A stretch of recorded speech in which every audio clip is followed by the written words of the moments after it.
Blackmailer का text read करने के बाद डोंगशिक काफी परेशान हो जाता है। उसे समझ नहीं आता कि अब वो इतना हैवी अमाउंट कैसे इतनी जल्दी अरेंज करेगा। डोंगशिक 1 मिलियन वॉन लोन के लिए अप्लाई करता है, लेकिन कोई भी बैंक उसे इतना हैवी अमाउंट विदाउट सिक्योरिटी देने के लिए राजी नहीं होता। वो अपने कोवर्कर्स की मदद लेने की सोचता है, लेकिन किसी की भी फाइनेंशियल कंडीशन इतनी स्ट्रांग नहीं होती कि वो उसकी मदद कर सकें। चिलसंग डोंगशिक की मदद करने की कोशिश करता है और उसे अपने एक आदमी के पास ले जाता है जो उसे 1 मिलियन वॉन दे सके, लेकिन बदले में डोंगशिक को उसे अपने बॉडी ऑर्गन्स के इस्तेमाल का राइट उसे देना होगा।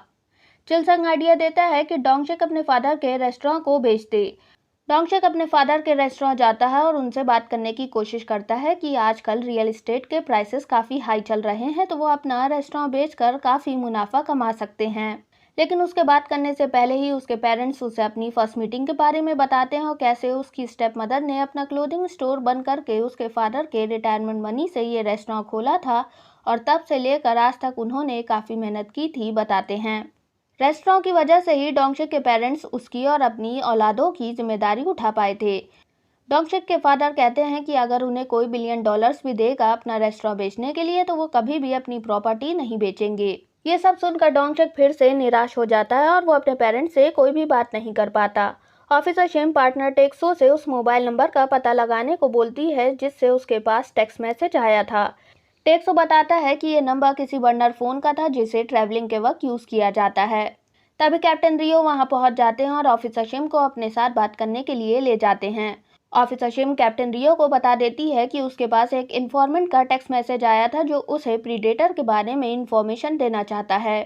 कैप्टन रियो एक्सेप्ट कर लेते हैं कि शायद 8 साल पहले उन्होंने हाई स्कूल स्टूडेंट के केस की प्रोफाइलिंग गलत की थी और शायद पास का कल्प्रिट ही आज एक प्रीडेटर किलर बन चुका है। वो बताते हैं कि डिटेक्टिव सियोक के एक्सीडेंट के बाद वो इस फैक्ट को एक्सेप्ट नहीं कर पा रहे थे। कैप्टन रियो कहते हैं लेकिन अब वो ऑफिसर शिम के साथ मिलकर रियल कल्प्रिट को पकड़ना चाहते हैं। वो कहते हैं कि वो हायर अथॉरिटीज से बात करके ऑफिसर शिम का ट्रांसफर पीआर डिपार्टमेंट में कुछ वक्त के लिए रुकवा देंगे। चेयरमैन को उनकी वाइफ बताने की कोशिश करती हैं कि उन्हें अपने छोटे बेटे हुन की बात सुन लेनी चाहिए कि उसके साथ क्या हुआ था, लेकिन तभी वहां सीओ इन्वो आ जाता है और उसकी स्टेप मदर उसे वहां देखकर फादर एंड सन को अकेले छोड़कर चली जाती हैं। चेयरमैन सीओ इन्वो से कहते हैं कि ये पहली बार है कि उसकी स्टेप मदर ने उसे उसके रियल नेम से उसे एड्रेस किया था, क्योंकि शायद उन्हें समझ आ गया है कि उनके बेटे हुन के मुकाबले इन्वो में ज्यादा पोटेंशियल है। इन्वो से चेयरमैन कहते हैं कि जब से उसने एसेट मैनेजमेंट टीम को संभाला है वो बेहतरीन काम कर रहा है और उसके कंट्रोल के अंडर में कंपनी तब तक रहेगी जब तक कुछ भी गड़बड़ नहीं होगा। ये सुनकर इन्वो खुश होता है और कहता है कि कोई भी इश्यूज नहीं होंगे। डोंगशिक को डायरेक्टर इन्वो की कही बात याद आती है कि उसने कहा था कि अगर लाइफ में उसे उसकी ज़रूरत होगी तो वो हमेशा डोंगशिक की हेल्प करेगा, इसीलिए वो डायरेक्टर इन्वो का कॉन्टैक्ट खोलता है। मैनेजर जो डायरेक्टर सीओ इन्वो के लिए 1 मिलियन वॉन कैश का इंतजाम करती है, वो इन्वो से इतना हैवी अमाउंट विड्रॉ करने का रीज़न पूछती है। डायरेक्टर सीओ इन्वो मैनेजर से पूछता है कि क्या वो सच में रीज़न जानना चाहती है और अपने सीक्रेट स्टडी रूम को अनलॉक करने लगता है। रूम अनलॉक होने से पहले ही मैनेजर जो इन्वो से कहती है कि वो उसे तभी बताए अगर उसका रीज़न जानना ज़रूरी हो, क्योंकि वो हमेशा ही डायरेक्टर सीओ इन्वो का साथ देगी और उसे उम्मीद है कि इन्वो और मैनेजर जो दोनों हमेशा साथ रहेंगे। ये सुनकर इन्वो अपना सीक्रेट रूम अनलॉक नहीं करता और मैनेजर जो से कहता है कि वो स्मार्ट लेडी है। तभी इन्वो के पास डोंगशिक की कॉल आती है। डोंगशिक इन्वो से मिलने क्लब पहुंचता है। इन्वो को डोंगशिक की हालत देखकर हंसी आती है, लेकिन वो उसके सामने प्रिटेंड करता है कि जैसे उसे बड़ी फिक्र है उसकी और पूछता है कि डोंगशिक परेशान क्यों है। इन्वो डोंगशिक से कहता है कि वो अपनी परेशानी उसके साथ शेयर कर सकता है और वो अपनी पूरी कोशिश करेगा उसकी मदद करने की। डोंगशिक को समझ नहीं आता कि वो डायरेक्टर से कैसे पैसों की बात करे। इन्वो स्माइल करता है और कहता है कि डोंगशिक उसके लिए काफ़ी अहम है, अगर उसे 100,000 वॉन की भी ज़रूरत हुई तो वो उसे दे सकता है। डोंगशिक को समझ नहीं आता और वो इन्वो से माफ़ी मांग के जाने लगता है। इन्वो उसे रोक के पूछता है कि क्या उसे इससे भी ज़्यादा अमाउंट की ज़रूरत है और गेस करता है कि क्या उसे 1 मिलियन वॉन की तो ज़रूरत नहीं। ये सुनकर डोंगशिक इन्वो की तरफ देखता है। इन्वो पूछता है कि डोंगशिक को इतने अमाउंट की क्या ज़रूरत, क्या कोई उसे ब्लैकमेल कर रहा है। डोंगशिक जवाब नहीं दे पाता। इन्वो कहता है कि अगर वो उसे नहीं बताना चाहता तो कोई बात नहीं, ज़रूर उसके पास कोई रीज़न होगा।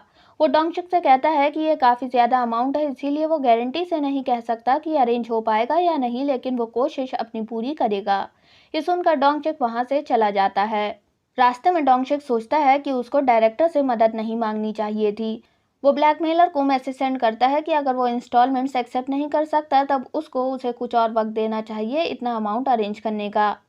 मैसेज पढ़कर इन्वो रिप्लाई करता है कि लगता है डोंगचक को सिचुएशन समझ नहीं आ रही। अगर कल शाम 4 बजे तक वो 1 मिलियन वॉन नहीं ला पाया तब वो ऑफिसर शिम को उसकी रियल आइडेंटिटी के बारे में सब बता देगा। वो डोंगचक को डोसुडोंग सियोइन सिटी के बोट फैक्ट्री बेसमेंट का एड्रेस सेंड करता है जहां डोंगचक को अमाउंट लेकर पहुंचना होगा। वाइल पेट्रोलिंग ऑफिसर शिम के पास भी टेक्स्ट मैसेज आता है कि उसे कल शाम 5 बजे डोसुडोंग पहुंचना होगा। ऑफिसर शिम डोंगचक से एस्केप कैफे मिलने जाती है। वो डोंगचक को इन्फॉर्मेंट का टेक्स्ट दिखाती है जिसे पढ़कर डोंगचक समझ जाता है कि ये उसके लिए वार्निंग है कि अगर उसने वैसा नहीं किया जैसा ब्लैकमेलर चाहता है तब वो फौरन ऑफिसर शिम को सब सच बता देगा। ऑफिसर शिम डोंगचक को बताती है कि कैप्टन रियो भी उसकी हेल्प के लिए उसके साथ मौजूद होंगे। वो डोंगचक के एक्सप्रेशन नोटिस करती है और उससे पूछती है कि क्या वो आजकल परेशान है, जिस पर डोंगचक कहता है कि ऐसा कुछ भी नहीं है। ऑफिसर शिम के जाने के बाद डोंगचक एक बार फिर से प्रॉप्स पर प्रैक्टिस करके देखता है कि वो कैसे डिटेक्टिव किम को जान से खत्म कर सकता है। एस्केप कैफे का ओनर डोंगचक को सीसीटीवी में नोटिस करता है और उसके अनयूजुअल बिहेवियर के बारे में सोचता है। डोंगचक और ऑफिसर शिम की कन्वर्सेशन सीओ इन्वो साउंड ट्रैकर से सुनता है। उसने एस्केप कैफे में पहले से ही डिवाइस को इंस्टॉल कर रखा था। इन्वो के पास डोंगचक का टेक्स्ट आता है ओके। ये देखकर वो काफी खुश होता है और अपने वेपन्स के कलेक्शन को चेकआउट करता है। डोंगचक अपने अपार्टमेंट पहुंचकर रेड डायरी देखकर सोचता है कि अब उसे अपने अंदर के प्रीडेटर को एक बार फिर से जगाना होगा और शायद एस प्रीडेटर की तरह रहना ही उसकी किस्मत है। At the boat factory basement detective को होश आता है।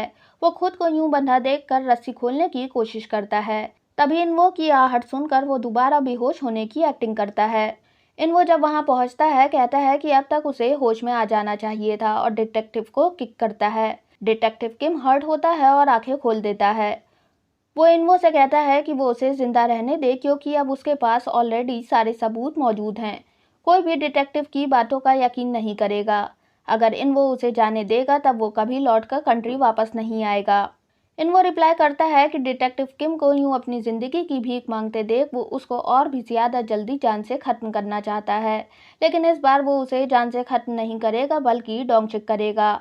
इन्वो बताता है कि जो गेम डिटेक्टिव किम ने शुरू किया था वो उसने एंड कर दिया है, लेकिन अब उसने गेम को न्यू पॉइंट से स्टार्ट कर दिया है जिसमें डोंगचक उसका मर्डर करेगा।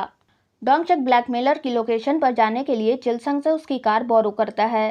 चिलसंग को अपने बॉस की फिक्र होती है इसीलिए वो कार की डिग्गी में छुप जाता है, लेकिन इस बार डोंगचक कार ड्राइव करने से पहले चेक कर लेता है और चिलसंग को अकेला छोड़कर चला जाता है। डोंगचक बोट फैक्ट्री के बेसमेंट तक पहुंचता और टेक्स्ट करता है कि ट्रैफिक की वजह से वो 30 मिनट्स लेट पहुंचेगा। वो लोकेशन पर पहले से ही मौजूद होता है और डोंगचक पर नजर रखता है। उसका मैसेज पढ़कर वो रिप्लाई करता है कि वो अपने साथ मनी जरूर लेकर आए। वो सोचता है कि वो डोंगचक से उसकी लाइफ का फर्स्ट मर्डर करवाएगा, वेयरएज़ डोंगचक सोचता है कि ये उसकी लाइफ की लास्ट किलिंग होगी। इन्वो ने लोकेशन पर सीसीटीवी इंस्टॉल कर रखे होते हैं ताकि वो सीन पर नजर रख सके। डोंगचक बिल्डिंग में फ्रंट डोर से ना एंटर करके वेंटिलेटर के थ्रू एंटर करता है क्योंकि उसे लगता है कि फ्रंट डोर से जाने में खतरा हो सकता है। सीओ ये सब अपनी लैपटॉप की स्क्रीन में देखता है। डोंगचक बिल्डिंग के उस पॉइंट तक पहुंच जाता है जहां सीओ इन्वो ने डिटेक्टिव किम को बेहोश करके सोफा पर बैठाया होता है। जब डोंगचक पीछे से डिटेक्टिव किम को देखता है तो वो सोचता है कि शायद वो डिफेंसलेस है, लेकिन फिर वो सोचता है कि वो ऐसे डिफेंसलेस नहीं हो सकता क्योंकि जब उसे पता चला कि वो रियल प्रीडेटर है तब डरने के बजाय उसने डोंगचक को धमकाने की सोची। डोंगचक धीरे धीरे अपने हाथ में स्ट्रिंग लेकर डिटेक्टिव किम तक पहुंचता है। वो एक बार फिर से मूवी सीन के अकॉर्डिंग अपना मर्डर प्लान बनाता है। सीओ इन्वो डोंगचक को इतना टाइम लेता देख फ्रस्ट्रेट होता है। डिटेक्टिव किम को होश आने लगता है। जब डोंगचक डिटेक्टिव पर अटैक करने वाला होता है तभी डिटेक्टिव किम अपना डिफेंस करता है और डोंगचक को गिराकर साइड से भाग जाता है। सीओ इन्वो डिटेक्टिव किम को भागने नहीं देता और उसे कार में बेहोश कर देता है। डोंगचक डिटेक्टिव किम के पीछे आता है और उसे कार से निकालकर फिर से बेसमेंट ले जाता है। ऑफिसर शिम along with police team informant की बताई जगह पर पहुंच जाती है।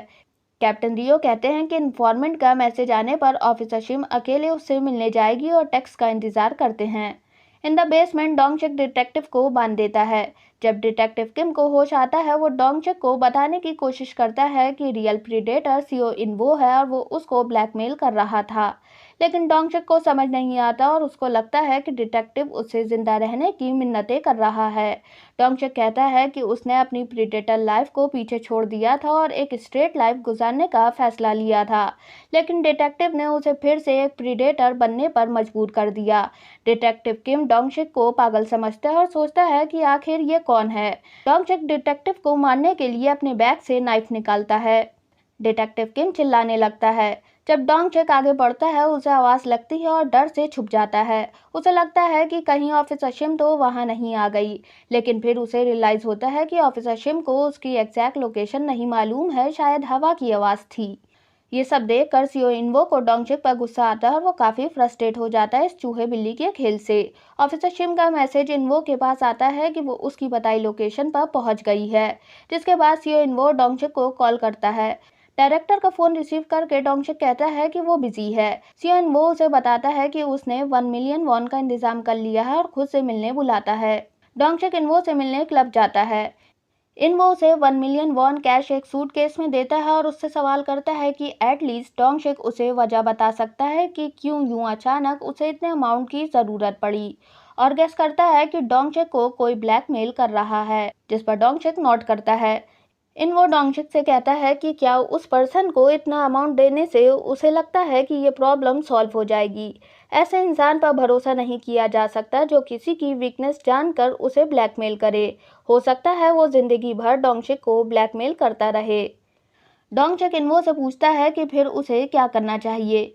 इनवो डोंगचक को समझाता है कि ये एक ट्रैप है जिसमें वो अगर एक बार फंस गया तो वो हमेशा के लिए फंस जाएगा। वो डोंगचक से कहता है कि उसे ऐसा कुछ करना होगा कि ब्लैकमेलर हमेशा के लिए खामोश हो जाए, भला डोंगचक को कुछ भी करना पड़े। इनवो प्रिटेंड करता है कि जैसे उसके पास ऑफिसर शिम की कॉल आई हो और ओके कहकर फोन रख देता है। डोंगचक पूछता है कि ऑफिसर शिम ने उससे कॉल पर क्या कहा। इनवो बताता है कि उसने ऑफिसर शिम से आज मिलने के लिए पूछा था, लेकिन वो केस को सॉल्व करने में बिजी है क्योंकि एक सोर्स के थ्रू से पता चला है कि वो रियल प्रीडेटर को जानता है, इसीलिए पुलिस टीम उसकी तलाश में है। ये सुनकर डोंगचक सोचता है कि अब उसे डिटेक्टिव किम को जान से खत्म कर देना चाहिए। वो मनी लेकर वापस बोट फैक्ट्री बेसमेंट जाता है। वहीं ऑफिसर शिम एंड टीम इन्फॉर्मेंट के टेक्स्ट मैसेज का इंतजार करते हैं। उन्हें लगता है कि काफी देर हो चुकी है और अब उन्हें लौट जाना चाहिए, लेकिन तभी इन्फॉर्मेंट टेक्स्ट करता है। डोंगचक के जाने के बाद वो ऑफिसर शिम को टेक्स्ट करके बताता है कि चीजें कॉम्प्लिकेटेड हो चुकी हैं। ऑफिसर शिम रिप्लाई करती है कि वो कैसे उसकी मदद कर सकती है। इनवो टेक्स्ट करता है कि वो प्रीडेटर को हैवी अमाउंट ऑफ मनी लाने के लिए ब्लैकमेल कर रहा था। ऑफिसर शिम उससे पूछती है कि क्या उसका पीछा किया जा रहा है। इनवो रिप्लाई में ऑफिसर शिम को एक नंबर सेंड करता है, जिसके बाद ऑफिसर शिम और कैप्टन रियो को लगता है कि शायद इन्फॉर्मेंट को किलर ने पकड़ लिया होगा। नंबर देखकर ऑफिसर शिम को ध्यान आता है कि ये नंबर उसने कहीं देखा है। वो कार से बाहर निकलती है और उसकी कार के सामने जो यूटिलिटी पोल होता है उस पर ये नंबर लिखा होता है, जिससे पुलिस समझ जाती है कि इन्फॉर्मेंट यहीं कहीं आसपास मौजूद है और उसकी तलाश करना शुरू करती है। ऑफिसर शिम एंड पुलिस टीम उस लोकेशन तक पहुंच जाते हैं जहां उन्हें अबैंडन्ड कार में एक पर्सन का वॉलेट मिलता है। जब कैप्टन रियो वॉलेट चेक करते हैं तब उन्हें मालूम चलता है कि यह किम मोसुक का वॉलेट है। वो बताते हैं कि यह फॉर्मर डिटेक्टिव था जिसे घूस लेने की वजह से जॉब से फायर कर दिया गया था। कैप्टन रियो फौरन और बैकअप टीम का ऑर्डर देते हैं और डिटेक्टिव किम की तलाश शुरू करते हैं। डोंगचक बोट फैक्ट्री बेसमेंट पहुंचता और डिटेक्टिव किम से कहता है कि उसने जैसे तैसे इतने हैवी अमाउंट ऑफ मनी का इंतजाम कर लिया, लेकिन अब उसे लगता है कि जैसे उसकी जिंदगी मजाक बन गई है और इसीलिए उसे डिटेक्टिव किम को जान से खत्म कर देना होगा। डोंगचक अपने हाथों में ग्लव्स पहनता है और नाइफ निकालकर डिटेक्टिव पर हमला करने की कोशिश करता है, लेकिन डिटेक्टिव किम उसे धक्का दे देता है, जिसकी वजह से डोंगचक जमीन पर गिर जाता है और डिटेक्टिव किम उसकी नाइफ से अपनी रस्सी खोल लेता है और अपने मुंह में लगा कपड़ा हटा देता है। वो डोंगचक से सवाल करता है कि वो उसके साथ ऐसा क्यों कर रहा है और उसे खूब पीटता है। डिटेक्टिव किम फैक्ट्री से बाहर निकलने की कोशिश करता है, तब डोंगचक उसका पीछा करता है और एक बार फिर से उस पर नाइफ से हमला करने की कोशिश करता है। दोनों की फाइट में दोनों ही एक साथ स्टेयर से गिर जाते हैं। डोंगचक नीचे फ्लोर पर गिर जाता है और डिटेक्टिव किम उसके ऊपर गिरता है। जब डोंगशिक डिटेक्टिव किम को अपने ऊपर से हटाता है तब वो देखता है कि जो नाइफ उसके हाथ में थी उससे उसने डिटेक्टिव किम को स्टैब कर दिया है, जिसकी वजह से ऑन द स्पॉट डिटेक्टिव की डेथ हो गई है। ऑफिसर शिम और पुलिस टीम भी बोर्ड फैक्ट्री बेसमेंट तक पहुंच जाते हैं। पुलिस के अंदर जाने से पहले ही डोंगशिक क्राइम सीन से भाग निकलता है। जब ऑफिसर शिम और पुलिस टीम बेसमेंट के अंदर जाते हैं तो उन्हें डिटेक्टिव की बॉडी मिलती है। उन्हें यही लगता है कि डिटेक्टिव किम ही इन्फॉर्मेंट था और सस्पेक्ट उसे जान से खत्म करके वहां से भाग गया है। डोंगशिक कार में अपने हाथों में लगा डिटेक्टिव किम की बॉडी का ब्लड साफ करता है। वो क्राइम सीन से नाइफ और अपना मनी सूटकेस अपने साथ ले आता है। वो काफ़ी ज़्यादा घबरा जाता है। डिटेक्टिव किम की बॉडी मिलने के बाद अब डिप्टी पुलिस चीफ को मालूम चलता है कि रियल प्रेडेटर मिस्टर नाम नहीं था बल्कि कोई और है। इसीलिए वो कैप्टन रियो और ऑफिसर शिम को इस केस को इन्वेस्टिगेट करने के ऑर्डर्स देते हैं। कैप्टन रियो देहान सिक्योरिटीज़ के चेयरमैन को कॉल करके बताते हैं कि वो 8 साल पहले गोंजू केस के इंचार्ज कैप्टन रियो जेजुन हैं। वो चेयरमैन से मिलने की बात करते हैं। क्राइम सीन से लौटने के बाद डोंगशिक काफ़ी ज़्यादा डिप्रेस फील करता है। वो सोचता है कि आखिर वो इतना अपसेट क्यों फील कर रहा है, बल्कि वो अपनी ज़िंदगी में इतने सारे मर्डर्स कमिट कर चुका है। वो ऑफिसर शिम के टेक्स्ट एंड कॉल्स को इग्नोर करता है। Next day at the office manager जो सीओ इनवो को डोंगशिक की रिपोर्ट देती है कि वो ऑफिस नहीं आया है। सीओ इनवो अपने प्लान को एग्जीक्यूट करके काफ़ी खुश होता है। ऐसा पहली बार होता है कि डोंगशिक ने ऑफिस स्किप किया हो। उसके सभी कोवर्कर्स उसके लिए फिक्रमंद महसूस करते हैं। डोंगशिक किसी की भी कॉल्स को अटेंड नहीं करता। ऑफिसर शिम डोंगशिक से मिलने उसके ऑफिस पहुंचती है। उसे कोवर्कर से मालूम चलता है कि डोंगशिक ऑफिस नहीं आया और काफ़ी दिनों से परेशान लग रहा था। वो उनकी कॉल्स का भी जवाब नहीं दे रहा। तभी डायरेक्टर सीओ इनवो ऑफिसर शिम को अप्रोच करता है और उसे अपने ऑफिस में बात करने के लिए ले जाता है। वो ऑफिसर शिम को बताता है कि जब डोंगशिक उससे मिला था तब काफ़ी परेशान लग रहा था और उसने इनवो से हेल्प करने को कहा था। इनवो बताता है कि उसने डोंगशिक की हेल्प करने के लिए उसे काफ़ी हैवी अमाउंट ऑफ मनी दिया था और उसे लगता है कि शायद कोई डोंगशिक को ब्लैकमेल कर रहा है। कोवर्कर और डायरेक्टर की बातें सुनने के बाद ऑफिसर शिम डोंगशिक से मिलने उसके अपार्टमेंट पहुंचती है। लास्ट नाइट के बाद से डोंगशिक काफ़ी ज़्यादा डिस्टर्ब फील करता है।